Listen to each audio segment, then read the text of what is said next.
guy on here used to ride these babies for miles, and it's a great A few moments later. Alright, so last year, you guys really liked this when I did it. It was a possible MVP candidates, and we did actually pick out the MVP. I did. I double lift, so it worked out for me personally. But I mean, do you think you should have been it, though? in Summer Split... Wait, which time did he get it, though? He got it in Summer Split with Sven. Yes, he got it in... No, CoreJJ got it in spring. Yeah, Oh, my bad. Doublelift got it 2018 summer. What the frick is wrong with me? I put CoreJJ as a MVP winner, didn't I? Yeah, for EU, we put Cabo Shard over Caps. I did. Yeah, we did. But to be fair, Caps got second, so, I mean, hey, it all works out. But yes, possible MVP candidates. This is not, like, per team. This is just 5 players that we thought of who are going to be the most impactful for their team and also could win the MVP coming into this new LCS Spring Split for 2020. So, we have some of the same players, but we have some of the varying different players, too. Does that make sense? It means something. Alright, so ladies first. What number are we starting from? Do you want to? I mean, we can go down the whole list if you want to. You don't have to keep it like a secret, unless you want to just go. I mean, there's no one. reason. I mean, if I just spell them off one by one, it's just. I think we should probably do one player at a time. All right, mine is double lift is number 5. Now this is not any way of indication. It's just I was just shooting names out here that I think are gonna be great players throughout the whole split. More so, what you should say is it's not a ranking in order. It's just a top 5. This is gonna be the top 5 players. That's what I meant to say. That's what you meant to say. say. He's the smarter person. I was debating on giving you like a meme where I'm gonna put Beezus for president and put your face over Trump's. That wouldn't work. I try to make him fun so much, and he's just a old guy. I don't know what you want me to respond to. All right, so number 5, I have his double lift. He's always been a MVP quality player in terms of being able to carry when his team needs it. Shot calling, as we've seen in multiple different comms, he's always been a driving force in the bot lane. He can lane very well. He's also a player where you can always build around, and those are just great qualities that a player can obviously utilize to make their team more effective. And he showed that for every single split beside maybe a few, you know, when he wasn't winning trophies. But other than that, ever since he started to realize how good he actually was and how good he actually started to play, he has been a pretty much in great MVP quality caliber player each and every split. And it's kind of weird how he's only actually won one. I feel like he's deserved it in other splits too. I thought that he should have got it when TSM in 2016 summer, but that was actually close because it was Bjergsen who got it first, and he was actually going to win it too. So yeah, I don't think that if you have MVP quality caliber players, I don't think you shouldn't have double lifts in there, because it's just, I just have never seen such a driving force in a lot of teams. Like, he literally makes people want to ban stuff out against him. He makes you want to attack bot lane. If you don't attack bot lane correctly, then more or less so, if you don't do it all at a certain point where it's effective enough, like in terms of you're not diving them correctly, and he just overall gets an advantage on you, he could just win the game. So that's my number 5. Good lord, sorry. Words. Why can I speak words? Number 5 pick is double lift. So yeah. What are you looking at? I'm not sure where we're supposed to. I feel like the camera is kind of the indication of where we should look at. But you're like looking at this little plastic bottle cap I have laying on my desk. Looking at my skills, you don't steal them. Okay, I actually have stolen a few of them. So I think my number 5 is CoreJJ. I think actually with the change in the meta right now, with the cut in half like amount of XP that support is able to get, because the dual lane XP is actually halved.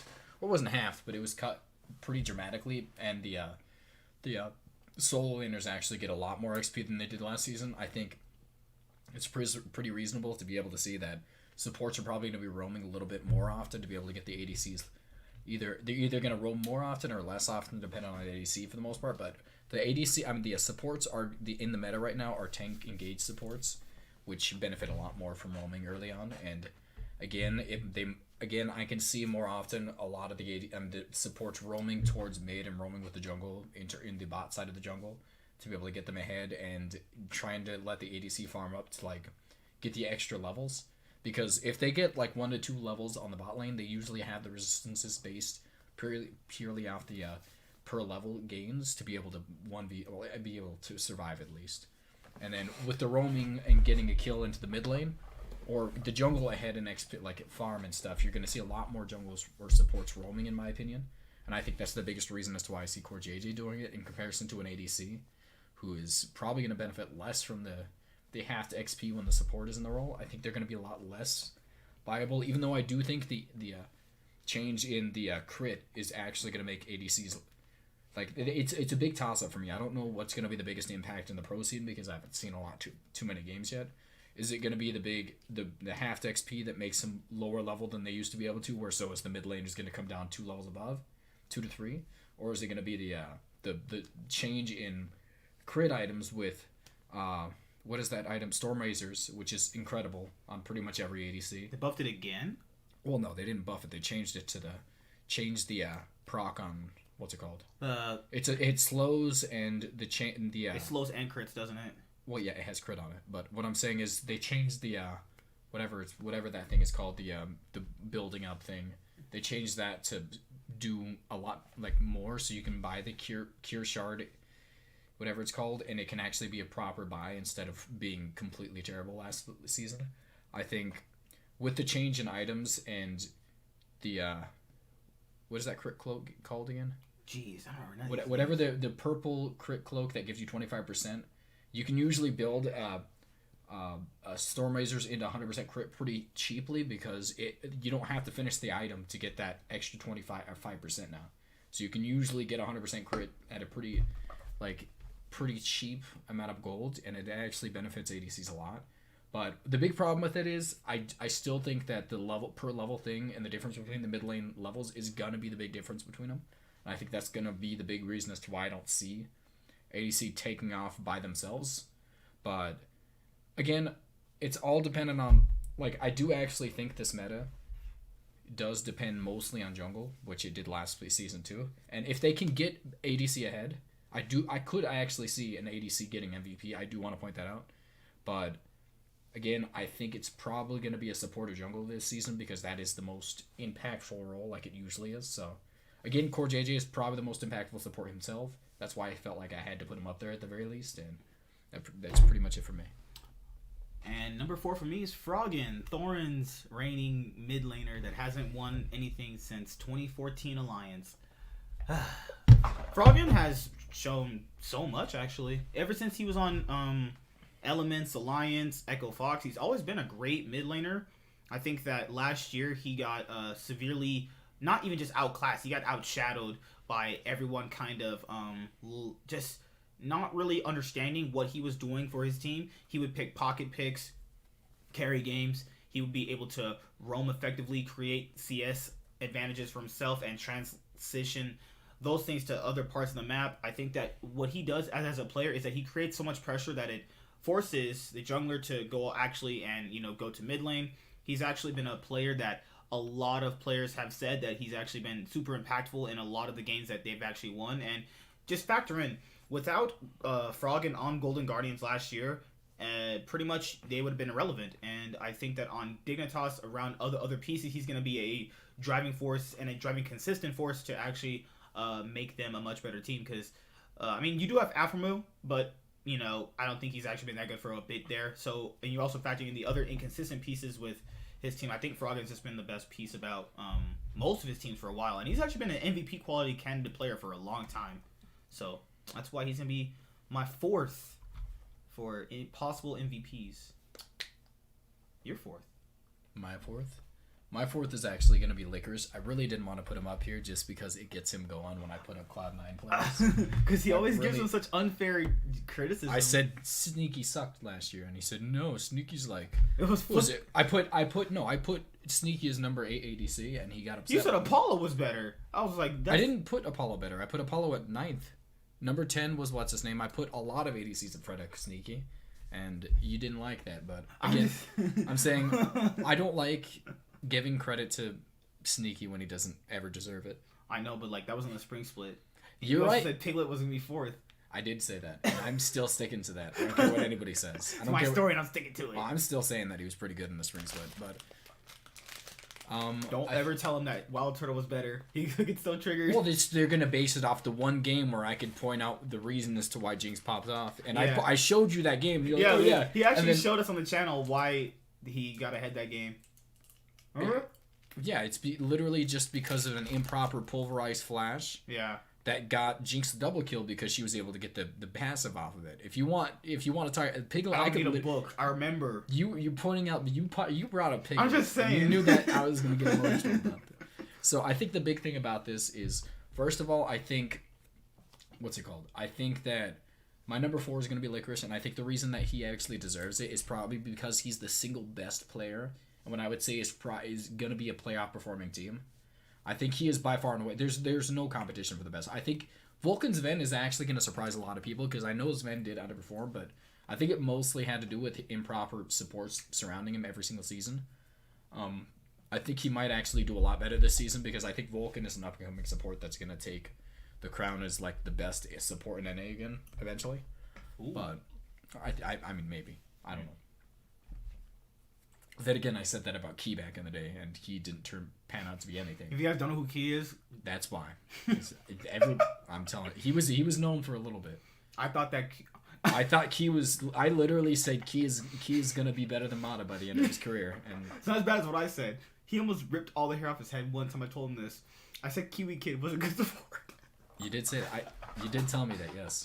I said Key was gonna be better than Bada by the end of his career, and I was like, you can bet on that, and he didn't really completely disagree, but he kind of. I was like, there's possibility. Yeah, I mean, like he looked really good at the time. There was nothing more retarded than when I said I said Kiwi Kid was a good support.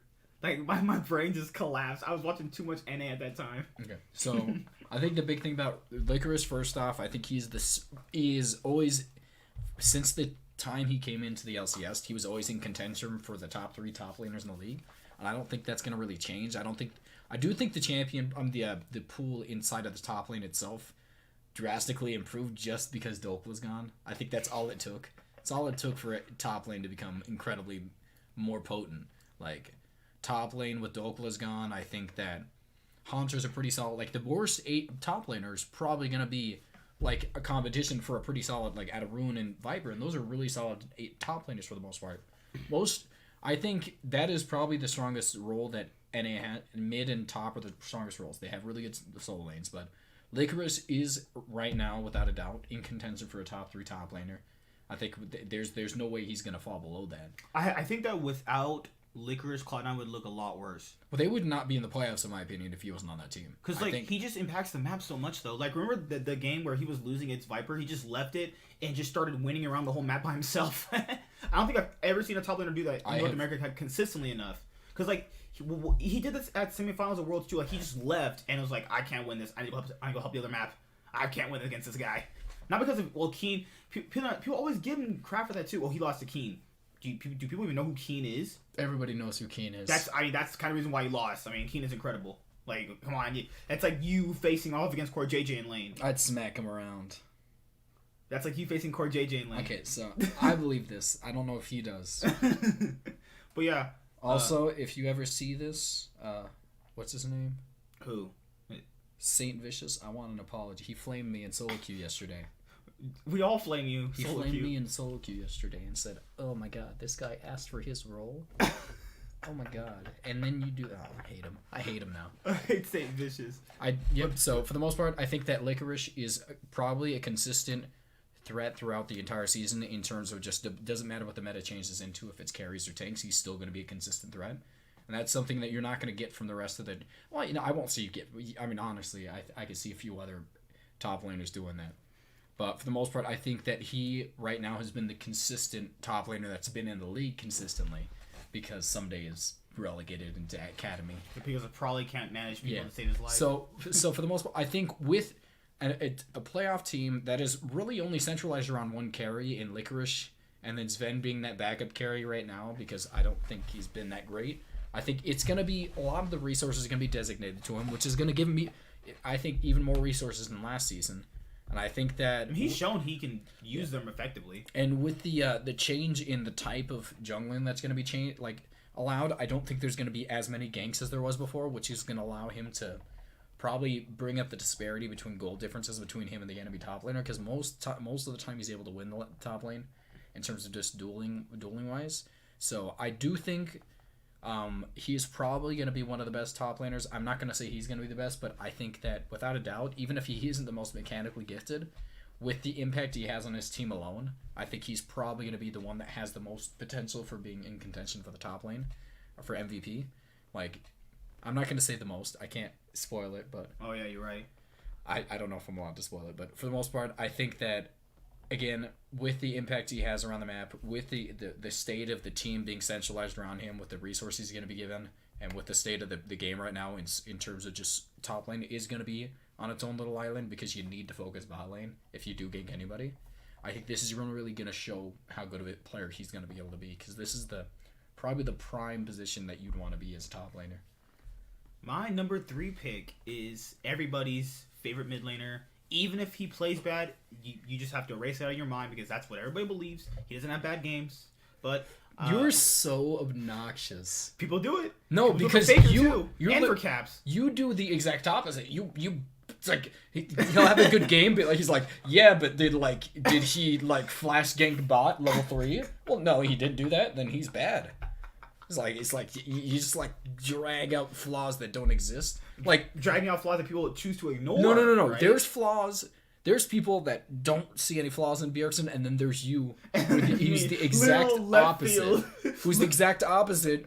Who, like, even if Bjergsen's the best player in the league, you're like, yeah, but have you seen Jensen? Yeah, but have you seen Jensen? Who's had to carry with worse players around? Are you trying to say Jensen's better than Bjergsen? Because I will not stand for that. I won't even accept that as a question. There were some splits where they were just tied. I would say there's some splits where I think it's pretty close. Yeah. I do think there's been 1 to 2 splits where I think he could have been better. But I think underperformance on Bjergsen parts. But saying that Jensen's better would just be insane in my mind. I mean, there's no question about it. But it's Bjergsen. I think that my problem with Bjergsen was always just he never really ever just did anything besides win the game for his team. Yeah, besides that, winning the game for his team. So besides he was super stationary. Like his team, like the best mid laners we see around the world do stuff, move around the map with their team. I think he's just super solitary, but that's not a good quality to have now for League. Think that is something we saw in one tournament, and it's been stuck in your mind ever since. No, it literally we've literally seen this for a while. Never, but this year, but last year in 2019, I saw him do this. I finally see him improve on this. I was like, oh my god! I'm gonna throw something at you. You stupid he's liar. Finally decided to pair up with his. He's never been a player to pair up with his jungler, but he's always the reason why TSM wins though. Even if he's super stationary to what he likes to just stay in mid lane, he's always the reason why TSM win. And that's just, he's always an MVP quality player, even if he's just, super focused on lane. And he's a really great laner. He impacts the map in a way that people are scared to face him in general. And I think that's a pretty good. I would actually say that I think most of Bjergsen's kills come out of the top right quadrant. Yeah. Of the jungle. When he's able to roam effectively. What I'm saying, I think that's always been his thing. He's never been the way. I think he actually was the first mid laner in NA to be more so of a roaming type of mid laner. I think it's unfair to say he doesn't do that. He doesn't do it enough to the point where it's you can't do it at too much, because again, you have to be in lane to get the CS, and especially in this meta, you have to get the XP. But I think he's actually worked on that in the past couple years. I don't think he's ever been bad at it. I never saw that, and I don't see why you saw it. He's worse against better mid laners than him, but at this region, it's just fine. The reason I will point out, the reason why a lot of people think that is when the better quality teams start doing a little better. Even if you have the jungle pressure, mid lane pressure, if they do have the jungle pressure, you don't have free roam to go around bot if you don't have the enemy eyes on the jungler. So I do really think that you give completely unfair bias against. I don't ever agree with very people, large amount. I don't agree with people when they say he's passive. He's like literally the most non-passive mid laner. I think saying he doesn't roam is still wrong. It never has been the case. I think saying he doesn't roam at a completely again, even on the world stage, if it's not somebody like Showmaker or Faker, he's fine. He looks good. It's when he gets put against those ones that people say, "Wow, he's just." Well, I mean, your flaws get exposed, but people don't want to accept those flaws. Well, look at actually Caps when he faces anybody from Korea. I know, but people are willing to say he plays bad. Why can't we do the same thing for Bjergsen? Everybody does it for Bjergsen, but you get hyped up and that's all you talk about. Literally, he's such a cute man. He literally has the same flaws that Caps does. He's just not mechanically as good. And honestly, in terms of just macro play, I think he's a little bit better than Caps in that way. I mean, it depends. I think he's better on. He's just not as good. He's Caps not as more good. Explosive. Yeah, Caps is a better mechanical player. But overall, it's just like TSM wouldn't really be a team without Bjergsen. I think he's like if you had an MVP to pick out before the season even starts, I think you have to put Bjergsen there because he's rarely ever had a bad split. Last split was like I think his worst split. Even then, I think he had half of the split where I think he played pretty well. But that second half of the split, I think when the rest of the team started falling apart, he just with them. Just didn't want to feel like it. I mean, didn't feel like I wouldn't do it either. Have you seen that Peter Zhang guy? XD lol. Your turn. Okay, so don't tell Hedgie this. Hedgie, if you watch this, it's gonna piss him off. What? He does not think that guy's good. I don't care. Hedgie, I'm just going to point out, my number 3 and the best mid laner of all time in NA is Crown. Oh my god. I don't know what this person doesn't see in Crown. I don't know who that is. Because he was always stuck on Malzahar duty when he won anything big. Okay, no. I will point out that he was bad for 2 seasons. Or a season, I would say season and a half to 2 seasons. I think I agree with that if you're going to point out his time in Korea. Because that's understandable. To be fair, he did say he was depressed. So I mean, what I'm saying is, if you're mentally destroyed. He played horrible in Korea when he won Worlds. He was at the worst possible play we've ever seen out of Crown. When they went the season before they won Worlds, he played incredible. When he was the Victor one trick, yeah, he was incredible. He wasn't a one trick. He literally just was the best Victor in the world, and that's why he was kind of a one trick for a while. There. What do you mean? They literally every time it wasn't banned, they picked it. He was the one that made Victor what's it called? But he played a lot. He played all the control mages in the game. He played Syndra really well. He literally was an incredibly good mid laner who played Victor when it wasn't banned. You had to force ban Victor, or you just lost to him. So what I'm saying is Crown, all around, was one of the best mid laners in the world for a while, but he fell off for 2 seasons, and I can see why people think that. For the most part, if you look at the last season he just had, he played really good. He played and I think great. A lot of people like to take away credit because he played so poorly those last 2 years, but he genuinely has stepped up his game a little bit. It seems like a lot of the flaws that you saw in his game are just not relevant anymore. And I do think, again, if you look at his team right now, like, who else is... Like, you have Rune, Wiggly, Crown, Stixay, and Smoothie. I think this is a really bottom-centric team because I think Rune is going to be that stabilizing top laner who probably plays a little bit of tank duty. I think Ornn's probably still the best tank in the game. I don't know if that's really debatable. But I think you're going to see a lot of Rune playing Ornn and stuff. And I think that's going to give a lot of credit. I mean, a lot of resources again into Crown and Stixay, who are going to be the best. I think if all those players start just becoming bad, he's the only reason why they win games. Yeah, Crown played incredible last year, and I think that we're going to see a lot more with the level at which he played and the fact that he has a Korean head coach now. I think we're going to see a lot more focus being centralized on him.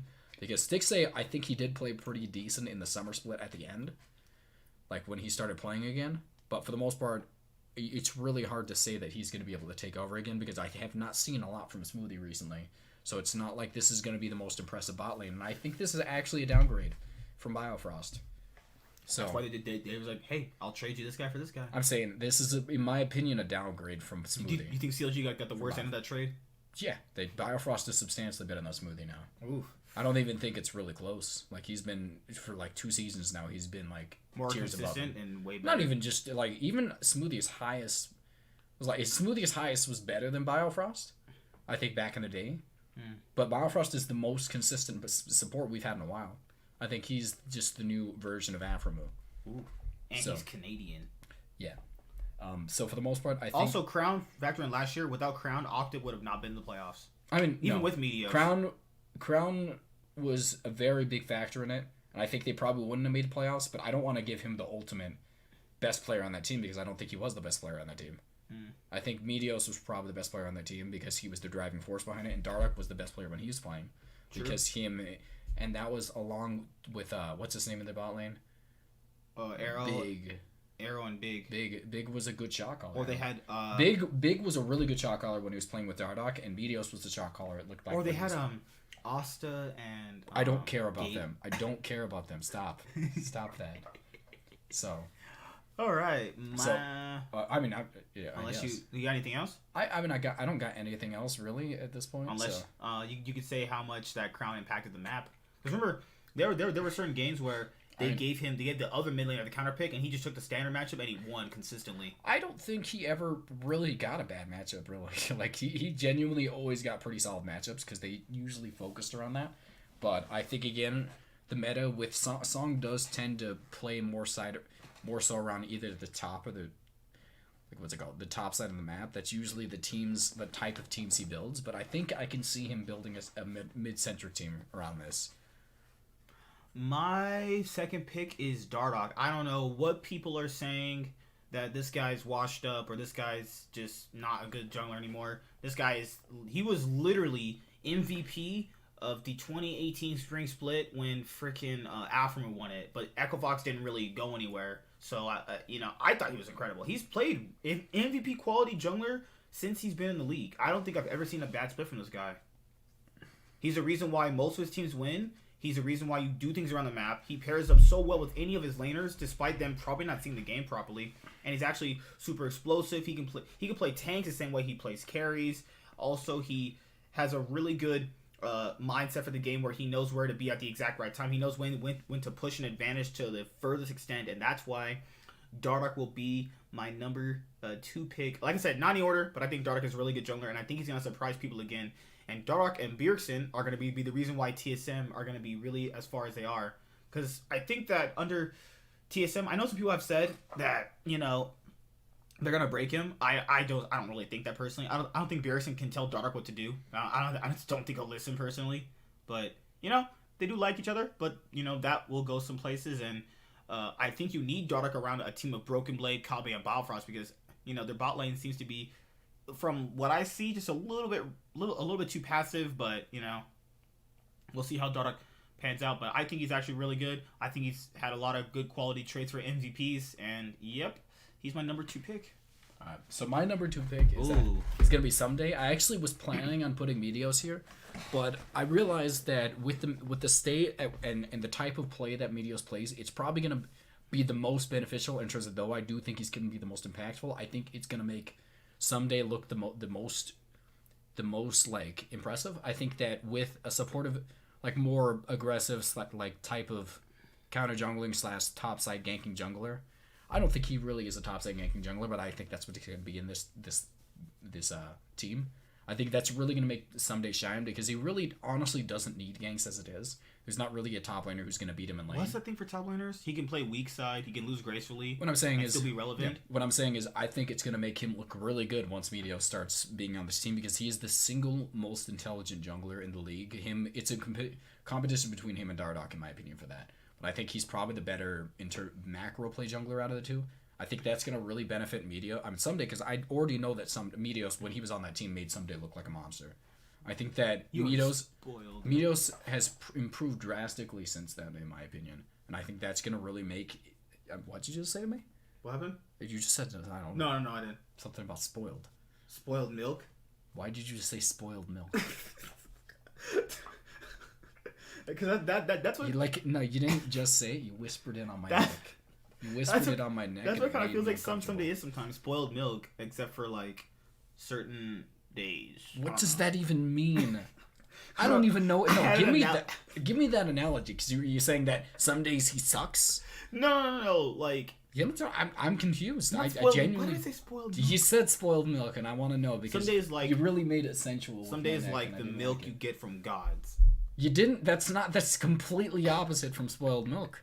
That's literally not the polar opposite things. I think the spoiled milk of 100 Thieves was probably, and he's gone now. Now Someday can play like. Okay, I'm just gonna go back. So I think that Someday is probably the most, in terms of just carry potential. I think he has the second best in the league. I think he is probably the second best carry player in the league. But at the same time, I think he's probably the best tank player in the league in terms of top laners. So we're gonna see a lot, and he's the best team fighting one. Best tank player? Who's over better Impact? than? Yeah, Impact is a good all-around player. Impact is not that great on tanks. He specializes in tanks. He's literally good at... No, he specializes in team fights, which is what tanks tend to be. Tank team fighters. He's not a better tank player than Someday. He's not even a better tank player than Licorice. That's kind of sad. I mean, he's just a good player, and he's really smart about the game. That's what I give credit to Impact. But just in terms of just playing characters, he's not as good as many top laners. But for the most part, I think that we're going to see... If we're talking purely skill, I think that the all-around skill and the one that possesses the most skill, even though we didn't see it too much in last season because first of all he sucked in the summers for a little bit, and then he started ramping up toward the end, and then they just replaced him in spring, and then they replaced him in summer. So I think that's why we didn't get to see a lot of him, but I do think he really still has that potential. And we're going to see a lot of him. Like, again, every single season he sucks at the beginning, and that's just what he does. And that's something you're going to probably expect. He might not. I'd like to see him not do it this year, but it's something that's been a consistent thing about him. You want to repeat that again? Something that's been a consistent thing about him. I think that the big thing that you're going to see out of Someday, though, is probably with the benefit of having a more supplementary jungler that he didn't have. Like, again, he's had Amazing. He's had, God, what was his name? Well, no, that last jungler he had right before Amazing. God, what was his name? Oh, Onda. Onda is terrible, dude. Onda was, like, I kept trying, like, I saw a little bit of stuff from him, but for the most part, he was horrible. People got so fooled by that, and I was so right about that. No, you just, like, don't give credit got when people lucky play because well. IG just ran into Xin Zhao. He was in the right spots. I do want to give him credit for that. He was lucky in a way, but they took skirmishes they should never have taken. He was in the right spots. You can't take credit. You have to give him that. Credit I'll for give him credit for, but and it was a lot of there was a lot of good play. It was like it could possibly be lucky, but it looked like he knew what he was doing around the map, and he looked like he got there before, was able to surprise them. But if you just took those Worlds games, he had promise. If it's not even just the Worlds game, like even the summer split of last year, I think he started playing a little better. Except he was just at some point he just or not a spring split. Towards the end, I think he played a little bit better, but then he got replaced by Amazing, and then you didn't really get to see much from him. So I think the big thing about again, Someday is going to benefit a lot from this meta of junglers being more aggressive in terms of counter jungling and all this thing, because I think he really benefits from synchronized kind of, like, what's it called? He thinks he really does function better as a team fighting player, but he can't split push if you want him to, but with more coordinated play around, like, engaging in the enemy's jungler, I do think we're going to see a lot more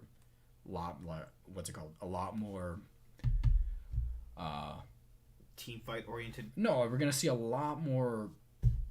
Wow, the word is not coming to me. Solo carry. We're gonna see we're gonna see a lot more stuff. I'm just gonna call it stuff because I don't know what the word is. We're gonna see a lot more stuff come out of Someday, and it's gonna be really. I mean, honestly, I think a lot of people are gonna be surprised by him even this year. If I saw that KT bullet Someday ever again in my life in this league, I would. I think his best time was on KT, regular KT Rolster. Oh, he was so good on that 2015 when him and Duke were the best top laners in the league. Good lord. Even though everybody wants to say Marin was not. Marin was the most consistent, and I think he's really good at, like, again, Rumble and Maokai, but I think that benefited a lot towards, like, the beginning half of the season. Again, I honestly think, in terms of the regular season, he was never the best top laner in Korea. Like, it never happened, but at the stats... People like to rewrite history? No, it's the stats. If you look at the stats, he had great stats.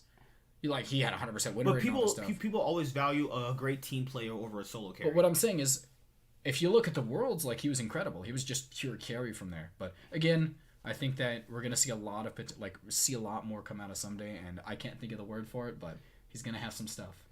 All right.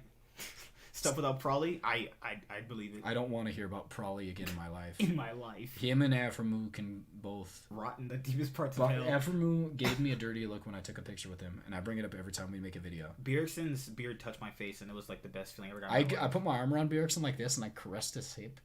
On accident, I swear. It was, like, not purposeful, and he was like, ooh. Oh, no, that was sneaky, sorry. I did that to Bjergsen, too, and he kind of shifted away, yeah. and, like, uncomfortably laughed. I got a chance to talk to Dolph. He's such a man. He's such a man that oozes manliness.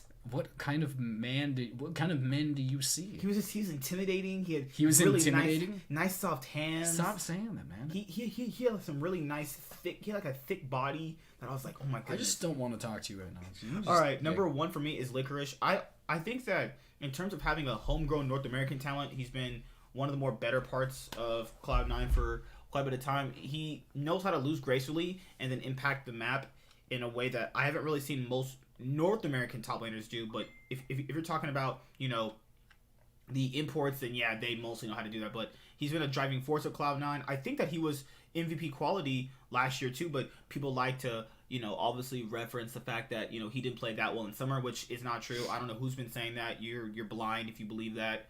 He's not been bad ever since he started. He's been actually really good. He knows how to win lane effectively. He knows how to translate all the leads effectively. He can team fight really well, and he can roam around the map effectively. Those are and also lane well too. Those are five. I just listed 5 great things a top laner should have, and this is hard because you're doing it in top lane. So I think that if Cloud9 ever do get as far as they do this year, it'll be because of my boy Licorice, and also Black Licorice is disgusting. Also, when we go to the LCS, I plan on finally giving Licorice that tub of licorice that he's been wanting from me for so long. I keep telling him, and he's like, man, why didn't you bring it? I'm like, my friends told me it'd be weird, and why did I listen to them at all? And then he's like, oh, that sucks. Yeah. So, yeah, overall, I think he's a great top laner, and a lot of people don't really know what a good top laner is, so they kind of just say, oh, he's played bad because this one bad game. Nope. I can literally list bad top laners in other, like, EU and Korea, but, you know, those people don't get credited bad because, you know, it's just how it works for North American players. But yeah, Licorice is the reason why Cloud9 are going to probably win the spring split if it gets to that point. And that's my number one pick. So my list was Doublelift, Froggen, Bjergsen, Dardoch, and Licorice. The only person I didn't have on here that I really wanted to, and I just forgot about it right now, was Meteos too. I wanted Meteos on here, but I don't think Meteos will be the way he was on Optic because he has better pieces around him. I think, again, he's the tough. It's not so overshadowing, more so is with the way he plays is going to make other players look better in comparison to himself, though he is going to look good himself. I think he's going to make more of he's going to make Cody-san look good. He's going to make Ryoma look... I honestly can't speak for Ryoma. I really did not watch Oceania, so I hope he makes him look good, whatever that is. And your number one pick? My number one pick is Dardoch. I think Dardoch is the single best jungler we've ever had in NA, and I'm going to say that without a doubt. I just meant him, even though he hasn't played that much, a lot of things, I think Dardoch is the single best jungler in terms of peak we had. I think the second best would probably be I Will Dominate, even though people don't want to say that. I think just carry-centric junglers. One of the things that should benefit the most at Worlds, but we haven't seen a lot of those because it's been really kind of like they've always been on these teams with either the best teams don't want them because they want to funnel soul lanes, or they've been on bad teams. We've never seen somebody like Dardoch on a Worlds caliber team. We've never seen I Will Dominate on a Worlds caliber team, honestly. Like, all these players just never made it. Unlike Reckless, who's been literally gifted world-class players sometimes. Yeah, I'm saying... Dardoch is the single best mechanical jungler NA has. He's the second to... It's really competition for the most intelligent, like, just pure map-wise jungler in the league. And, again... I feel like people underrate him because of his attitude a long time ago, and people underrate him because a lot of the success he has not had.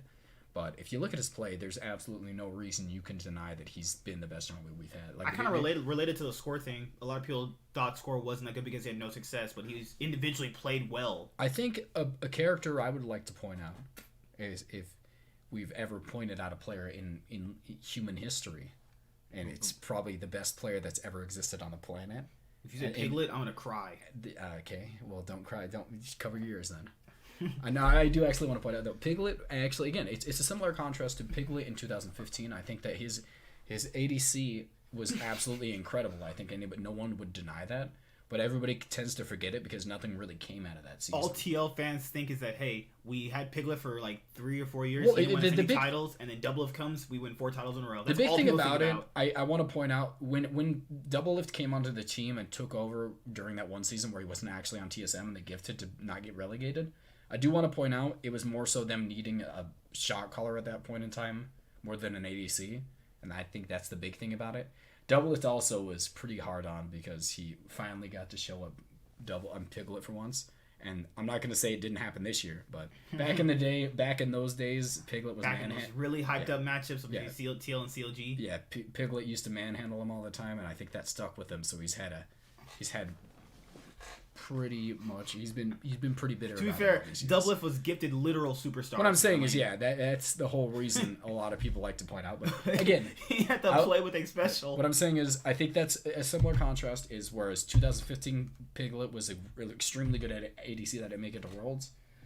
Dardoch throughout his entire career has been good, but has not made it to Worlds, and that's something a lot of people see. But again, it is a fight. Like, as much as people don't want to say it, it is extremely dependent on the rest of your team. Especially jungle. Jungle itself can take over the game, but for the most part, you don't have that carry potential because most of the junglers do not have sole ability to carry the game. Like, you're not Kha'Zix can one-shot anybody he wants, but once it gets to the team fighting oriented part of the team, the isolation proc gets away, and you start losing the ability to kill people.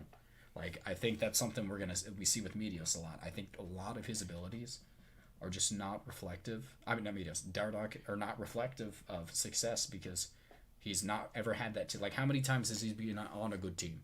Besides that Echo Fox roster he had in 2018. I think the only good team he's had. No, he's never had a good team. He's had good players. No, he's never had a ton of exceptional players around him. He's had one good player throughout his entire time, and that was Hooney. Okay, Hooney. No, and if you want to count Piglet, sadly. I was literally counting Piglet, and I forgot about Hooney. You have Hooney, Piglet, and that's really pretty much about it. I mean, again, that's pretty much all you can say. I think that. And he's played with he likes to play with Phoenix. At that point, he did. Piglet was really nice to me. I want to point out. I want to go back. I had to get him a picture with Piglet. Piglet was really. He was such a little diva. Piglet was so nice to me. No, you. I couldn't take a picture. Can you take a picture with my friend? And he's oh my god, a person talking to me. I love Piglet. I don't care what anybody says. Good lord. But seeing Avalie May is like seeing a goddess just walk. Don't care about girls. I'm here to drool over Piglet and no one else. That's and the Travis only reason. Gafford? No. So I think that's pretty much again. Dardoch is the single best jungler in terms of just mechanics we've ever had. He's the most intelligent jungler. Him and Meteos are in contention for that, and I think we're gonna see a lot more potential show out of him. Even though I think Bjergsen tends to make carry junglers look worse, I don't think he's gonna be able to do this with Dardoch because he's an overpowering voice. So again, that's pretty much what I see from this. I think that's the whole reason why I won't say that actually. Oh yeah. I can't say that, but I think that's the whole reason why I think he's a good player. I think it's just good pieces around him. I think this is finally the team that we're gonna see Dardoch go to Worlds. Now, if he doesn't do it this time around this year, it's gonna be like. I mean, there's some inner workings going on. If Biofrost, Kobe, Bjergsen, Dardoch, and Broken Blade don't go to Worlds, something happened. Dude, do you know what Thorn and Monty said a while ago? And for Summoning Insight, what I think. Like, for teams that do good one year and then they do bad the next, did the talent vampire just come and suck all the talent away out of them? If you have to point out, I think a lot of it comes down to, first of all, like, if we look at CLG from crazy. the MSI coming back and immediately being worse. They had to have been burned out. No, it wasn't just burned out. I think, again, first of all, TSM drastically improved to that season. They literally were better team. Well, to be fair, they had the better players, though. Well, no, Bjergsen, they replaced, remember they replaced Yellowstar. Yeah, but that was the big thing. The other four players were so much better than CLG's players that I would disagree with that completely. I mean, to an extent, I think ADC wise, I think that Stixxay was playing better than Dart. But double edged the players in TSM had higher highs anyway. Though. What I'm saying is, again, that's the big thing I saw. I think I saw a lot of, like, if you see a lot of these things, first of all, they get to see how you play, so they can kind of benefit on seeing how the international teams exploit you, which is a bad thing for regional play. I think you get to see a lot. Like, again, it's a big mental break when you come over and you're tearing it up on the international stage. You come back and you suck. The reason for that is usually because if you lose that one game, and it takes away a lot of the, like, they're getting hyped up because they beat you, and it carries over for a few games where so is you're really depressed because you lost after playing so well on the thing, and you should be able to play better than that, and it gets you frustrated. So I think that's the big thing about it. There's a lot of factors that go into it, and it's mostly psychological. I think it's weird because there has to be some sort of a vampire that's been sucking the talent out of all these people for a while. Okay, maybe that's true. Maybe that's the reason why you're not so good at the game. Do you want me to start throwing shouts? Don't tell me bring out the girl card, even though I'm like, wait a minute, I got the ladies. It's like I'm having a conversation with somebody who's having a different conversation with somebody who's ignoring him. Wait, because you're having your own conversation. It's like having a flashback in a flashback. No, there's not. And then you realize that you were in the flashback, and then you're actually thinking about another flashback. Dude, I don't even know what you're saying. Like, I just don't understand. Whatever. Okay, so Dardoch was my number one, and you did all yours. I think that's pretty much it for the list. I mean, again, Core JJ, Licorice, Crown, Someday, and Dardoch were mine. I think. Who would you want to put on here that you didn't? I think there's a few players that I would consider. I think first of all, I would consider Impact, but I wouldn't consider Impact at all. I would consider Bjergsen maybe. Again, another one I would maybe consider is everybody on TSM, in my opinion, has conversation for possible being an MVP. Except Kabe, maybe. Kabe is literally one of the few, the second one I would think of. Like, he's literally gonna benefit a lot from this. The early game ADC drastically shifts to mid game so fast. And he's a mid game ADC though. Yeah, but it shifts drastically into mid game ADC because of the crit 25% being so cheap. Like, until they change that, ADC is going to benefit a lot from this. But the moment they change that, which I know they're going to in spring, ADC is going to be a terrible role because of that shifted 25%. I mean, shifted reduced amount of XP from duo lanes. I agree. Okay. I think an underrated person that might go just overlooked in the whole season is like Smithy. No. Like Smithy's good. I think he's going to benefit a lot, but he doesn't have the team around him. He's not a carry jungler himself, so he can't take over the game and make his team good. I think he's really just not going to be good this season. Or Bang. Not people are talking about Bang. I mean, we'll see. I think Bang is still good. We'll see how good his team is. I think Evil Genius is... Oh, yeah. We'll get to my... Okay, so we have our own power rankings coming up because when I did them with my podcast, I don't want their, opinions influencing each other because I wanted them to have their time to shine because I'm usually always right. So I got to always make sure that I'm correct in my accurate decision because I'm not thinking about just the springs, but I'm thinking about all these players that I know, all these players where I see their personalities. I see they're going to synergize well, clash. Okay. Like, is Jizuke really going to work well with Kumo? Is Bjergsen really going to like Dardoch after a while? Because all these teams are going to have honeymoon phases. But when it gets to a point where you start losing, then you got to factor in these people go like, man, maybe I don't really like this guy too much. You know what? I like your buzzwords and honeymoon phrases and all this stuff. That's what in literally every single team in existence. It's a buzz phrase, though. What I'm saying is, you can keep saying that you all like you new want. people when you first meet them because you don't know You them. have to point out the fact that you cannot base anything based off of hypotheticals. You have to base it off of if this team gels together. Or unless there's something very drastic that makes them not be able to work and you know it's not going to work. That's the only time I would see be able to. For the most part. Because I hate that. Where teams are like, oh, the fans put too much pressure on them. No, they don't. Well, I'm saying you can sometimes, like, if they just don't have the personality clashes and you can see that beforehand, you can say that for the most part. Mm-hmm. But usually you have to base it based off names, and you can't base it on... There's really nothing else you can put into it. Maybe coaches. And coaches have it. That's too, actually. Yeah, the coaches and the players are really all I can see. I think we have great coaches in this split coming up. I think Ziggs, Reaper, Song, Irene. I don't like Ziggs that much. Oh, I forgot. Doesn't like Ziggs, and he also doesn't like Prawley. You cannot bring up Prawley ever, or you will get flamed. I liked Prawley back in 2001 when he was like a child. Oh yeah, I like that because he wasn't impacting anybody's game. Oh right. I think he's a cool guy, but anything else you want to say before we close out? Man, I'm a good-looking dude. I don't really have anything to say. Again. That's pretty much it for me. We're gonna do the worst players. Oh my god, my list is so raunchy. Oh, my list is horrible. But I these players, guys, I think this is the worst. This was the worst offseason for EU and NA. I'll really point that out. I disagree with that. I think a lot of the offseason based purely off the fact that Meteos and Dardoch have their own teams. Is a good enough offseason for me. I don't care. They had the two best junglers. They had the two best junglers on the team, and they were literally splitting time. And then after a while, Dardoch just got sent to Academy. You know what else? It's almost as bad as Someday getting sent to Academy and Piglet not being What's that my thing best friend. Fake God said? Or no, Broken Blade said to him after that one game, he was like, your bot lane can't lane well because you lose top lane XD. Who said that? Broken Blade said to Fake God. He said somehow your bot lane can't lane well and your top and lose lane map split only because your bot lane can't win lane. What the fuck? And then everybody just started copying pasting that and just retweeting it because it was so stupid. He got mad because he lost lane to Fake God, and then Fake God said, "Win lane, lose game." Oh, I love players' banter. That's literally just in solo queue. That was in a pro match. He got mad about that. They tweeted it out. It was a tweet. When was this said? This was during the TSM spring of last year. I don't care about banter usually, so. Remember, it was that one game where Broken Blade was given Scion, and then Fake God was given Aatrox, and he just destroyed him. Oh, I do remember. That was lucky.